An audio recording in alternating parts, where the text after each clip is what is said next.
அனைவருக்கும் வணக்கம். இன்றைய பாடம் தமிழ். பாடம் 5 மாணவர்கள் நினைத்தால்.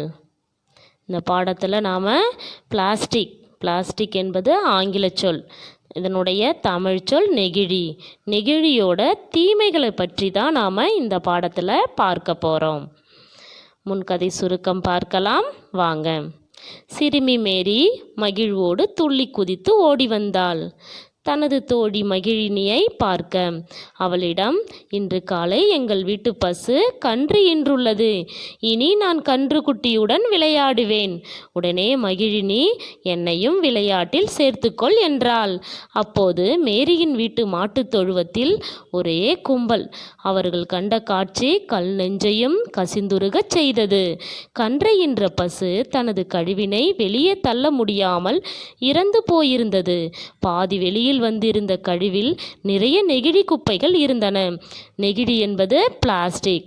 அதனால்தான் இறந்தது என்று கால்நடை மருத்துவர் கூறினார். வேதனையோடு இருவரும் பள்ளிக்கு சென்றனர். அவர்களை பார்த்த அவ்வகுப்பு ஆசிரியர், ஏன் இருவரும் சோகமாக இருக்கிறீர்கள் என்று கேட்டார். உடனே இருவரும் எழுந்து, நெகிழியை பயன்படுத்துவதால் எங்கள் வீட்டு மாடு இறந்துவிட்டது. நெகிழியால் பல தீமைகள் ஏற்படுகிறது. மட்காத குப்பையான நெகிழி சாக்கடைகளில் அடைத்து கொண்டு நீர் தேங்குகிறது. அதனால் துர்நாற்றம் வீசுகிறது. ஈ மற்றும் கொசுக்கள் உற்பத்தியாகி நோய் பரவுகிறது. நெகிழியை எரிப்பதால் ஓசோன் படலம் பாதிப்படைகிறது. ஓசோன் பாதிப்படைந்தால் நம் உடலில் தோல் நோய் ஏற்படும். இதனை கேட்ட பள்ளி மேலாண்மை குழு உறுப்பினர்கள் நெகிழி விழிப்புணர்வு பேரணி நடத்த தீர்மானம் செய்தனர். அனைவரும் விழிப்புணர்வு வாசகங்கள் எழுதப்பட்ட பதாகை என்பது இங்கிலீஷில் நாம் ஃப்ளக்ஸ்ன்னு சொல்லுவோம் இல்லையா, அதுதான் ஏந்தி அனைத்து கிராமங்களுக்கும் சென்றனர். துண்டு பிரசுரங்களை கொடுத்து தீமைகளை பற்றி கூறினார்கள். துண்டு பிரசுரம்னா துண்டு சீட்டில் நெகிழியோட தீமைகளை அச்சிடப்பட்டு பொதுமக்களிடம் கொடுத்தனர். நெகிழியின் தீமைகளை பற்றியும் கூறினார்கள். இனிமேல் துணிப்பை உபயோகப்படுத்தும்படி அறிவுறுத்தினார்கள். கதை எல்லாருக்கும் புரியுதா? இந்த கதையிலேருந்து நாம் என்ன தெரிஞ்சுக்கிட்டோம்? பிளாஸ்டிக்னா ஆங்கில சொல். நெகிழியை நாம் உபயோகப்படுத்தக்கூடாது என்பதை இந்த பாடத்திலிருந்து நாம் தெரிந்து கொண்டோம். இப்போ நாம் பாடத்துக்கு போகலாம். இந்த பாடத்தில் நமக்கு ஆன்றோர்கள் ஒரு கருத்து சொல்லியிருக்காங்க. என்ன கருத்து பாருங்க. எறும்பு ஊற கல்லும் தேயும் என்பதே ஆன்றோருடைய கருத்து. ஆன்றோர் கருத்து என்ன சொல்லியிருக்காங்க? எறும்பு ஊறனா நாம் சிறு பிள்ளைகள் என்று எண்ணாமல் நாம் எடுக்கும் முயற்சியால் நெகிழியற்ற ஊராக மாற்ற முடியும் என்பதே ஆன்றோருடைய கருத்து. இப்போ எல்லாருக்கும் புரியுதா? இப்போ நாம் பாடத்துக்கு போகலாம். பக்கம் எண் 27. பாடம் 5 மாணவர்கள் நினைத்தால். நான் படிக்கிறேன், விரல் வைத்து கவனிங்க. சிறுமி மேரி மகிழ்வோடு துள்ளி குதித்து ஓடி வந்தாள். தனது தோழி மகிழினியை பார்க்க அவளிடம், இன்று காலை எங்கள் வீட்டு பசு கன்று ஈன்றுள்ளது. இனி நான் எங்கள் வீட்டு கன்றுக்குட்டியுடன் விளையாடுவேன் என்றாள். அதை கேட்ட மகிழினி, என்னையும் விளையாட்டில் சேர்த்துக்கொள் என்றாள்.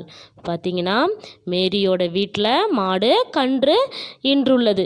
அந்த கன்றுக்குட்டி கூட நான் இனிமே விளையாடுவேன் அப்படின்னு சொல்லி மேரி யாருக்கிட்ட சொல்கிறா? அவளுடைய தோழியான மகிழினி கிட்ட சொல்கிறா. இப்போ மகிழினி என்ன சொல்கிறா? என்னையும் உன் விளையாட்டில் சேர்த்துக்கொள் என்று கூறினாள். அடுத்து பாருங்க. அப்போது மேரியின் வீட்டு மாட்டுத் தொழுவத்தில் ஒரே கும்பல் ஓடி சென்று பார்த்தனர். அவர்கள் கண்ட காட்சி கல் நெஞ்சையும் கசிந்துருகச் செய்வதாக இருந்தது. கன்றை ஈன்ற பசு தனது கழிவினை வெளியே தள்ள முடியாமல் இறந்து போயிருந்தது. பாதி வெளிவந்திருந்த கழிவில் நிறைய நெகிழி குப்பைகள் காணப்பட்டன. அந்நெகிழியால் தான் இறப்பு ஏற்பட்டதாக கால்நடை மருத்துவர் கூறிக்கொண்டிருந்தார். பார்த்தீங்கன்னா மேரியோட மாட்டு தொழுவத்தில் மாடு இறந்து போய் இருந்தது. இதை பார்த்த மேரி தோழியும் அப்படியே கல் நெஞ்சையும் உருக வைக்கிற மாதிரி அழுதுகிட்டே நிற்கிறாங்க 2 பேரும். அப்போ கால்நடை மருத்துவர்னா யார்? விலங்குகளுக்கு மருத்துவம் பார்க்கும் மருத்துவர் தான் கால்நடை மருத்துவர். அவர் என்ன சொல்லிக்கிட்டு இருக்காரு?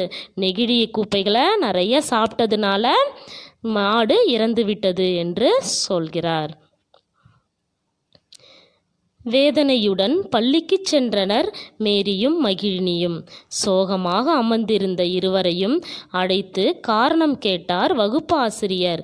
பிறகு நெகிழிகளை பயன்படுத்துவதால் பல தீமைகள் ஏற்படுகின்றன. மட்காத இந்த குப்பைகளால் சாக்கடைகளில் நீர் தேங்கி துர்நாற்றம் வீசுவதோடு ஈ மற்றும் கொசுக்கள் உற்பத்தியாகி நோய் பரவுகிறது. நெகிழி குப்பைகளை எரிப்பதால் ஓசோன் படலம் பாதிப்படைகிறது. இதனால் சூரியனின் புற ஊதா கதிர்கள் நேரடியாக நம்மை தாக்குகிறது. இதனால் தோல் நோய்கள் ஏற்படுகின்றன என்று விளக்கினார். இது பற்றி பேசிக்கொண்டிருப்பதை விட்டுவிட்டு செயலில் இறங்குவோம் என்றார். பள்ளியின் நலன் காக்கும் பள்ளி மேலாண்மை குழுவினை கூட்டி நெகிழி பற்றிய தீமைகளை எடுத்துரைத்தார். பார்த்தீங்கன்னா 2 பேரும் மாடு இறந்துருச்சுன்னு ஸ்கூலுக்கு ரொம்ப சோகமாக வராங்க. அப்போ வகுப்பாசிரியர்னா யார்? Class teacher. வகுப்பாசிரியர் கேட்குறாங்க, ஏன் 2 பேரும் சோகமாக இருக்கிறீங்க அப்படின்னு கேட்குறாங்க. மாடு இறந்துருச்சுன்னு சொல்லி கதையை மேரி சொல்கிறா. அப்போ நெகிழியால் தான் இறந்துருச்சு, நெகிழியால் சாக்கடையில் நீர் தேங்குது, அதனால் துர்நாற்றம் வீசுது, கொசுக்கள் நிறைய உற்பத்தி ஆகுது அப்படின்னு சொல்லி நெகிழியோட தீமைகளை பற்றி சொல்கிறான். அப்போ நெகிழியை நம்ம எரிக்கிறதுனால ஓசோன் படலமும் பாதிப்படைகிறது. ஓசோன் படலம் பாதிப்படைஞ்சிச்சுன்னா நம்ம உடம்புல இருக்கிற தோள்களும் சுருங்கி தோல் நோய் ஏற்படும். இதையும் பற்றி சொல்கிறாங்க. அப்போ பள்ளியில் உள்ள மேலாண்மை குழு கூட்டி நெகிழியை பற்றி தீமைகளை நாம் ஒரு பேரணியாக நடத்தலாம் என்று சொல்கிறாங்க. பள்ளி மாணவர்கள், ஆசிரியர்கள், பள்ளி மேலாண்மை குழு உறுப்பினர்கள், ஊர் பொதுமக்கள் ஆகியோரை கொண்டு நெகிழி விழிப்புணர்வு பேரணி நடத்த தீர்மானம் நிறைவேற்றப்பட்டது. அனைவரும் விழிப்புணர்வு வாசகங்கள் எழுதப்பட்ட பதாகைனா என்ன சொல்லியிருக்கேன்? ஃப்ளக்ஸ்ன்னு சொல்லியிருக்கேன் இல்லையா? அதுதான் பதாகை ஏந்தி வாசகங்களை கூறிக்கொண்டே கிராமத்தின் அனைத்து தெருக்களிலும் பேரணியாக வந்தனர். பேரணிங்கிறது குழுவாக வர்றது தான் பேரணி. பாருங்க, அவங்க வாசகங்களோட பேரணியாக வராங்க. இம்மாதிரியான அடுத்த பக்கமான 28 எடுங்க. இம்மாதிரியான விழிப்புணர்வு வாசகங்கள் எழுதப்பட்ட துண்டு பிரசுரனா துண்டு சீட்டில் அந்த விழிப்புணர்வுக்காக துண்டு சீட்டில் தீமைகளை பற்றி, நெகிழியோட தீமைகளை பற்றி எழுதி பொதுமக்கள்கிட்ட கொடுக்கறது தான் துண்டு பிரசுரம். பொதுமக்களிடம் கொடுத்து நெகிழியின் தீமைகளை எடுத்து கூறினர். மேலும் ஒவ்வொரு மாணவனும் பயன்படுத்தப்பட்ட காகிதங்களை கொண்டு பைகள் செய்து வைத்திருந்தனர். அதனை அவ்வூரின் அனைத்து கடைகளிலும் கொடுத்து அந்த பைகளை பயன்படுத்த சொல்லி நெகிழியின் தீமைகளை எடுத்து கூறினர். மாணவர்கள்லாம் பேப்பரால், காகிதத்தால் பைகள் செய்து கடைகளெல்லாம் கொடுக்குறாங்க. உள்ளூர் மக்களிடம் இனி கடைகளில் பொருட்கள் வாங்கும்போது துணி பைகளை கொண்டு செல்ல அறிவுறுத்தினர்.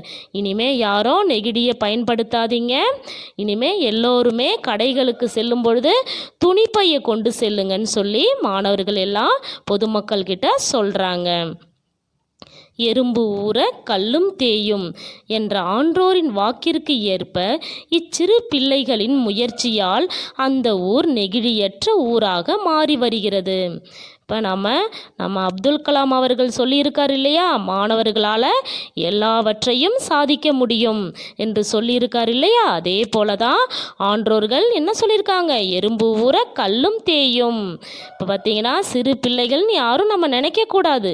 சிறு பிள்ளைகள் முயற்சி செய்தால் நெகிழியற்ற ஊராக மாற்ற முடியும் என்பதே இந்த பாடத்தினுடைய கதை. எல்லாருக்கும் புரியுதா பாடத்துடைய கதை? பாருங்க, ஆன்றோருடைய கருத்தை மீண்டும் ஒரு முறை பார்க்கலாம். எறும்பு ஊற கல்லும் தேயும். இதுதான் ஆன்றோருடைய கருத்து.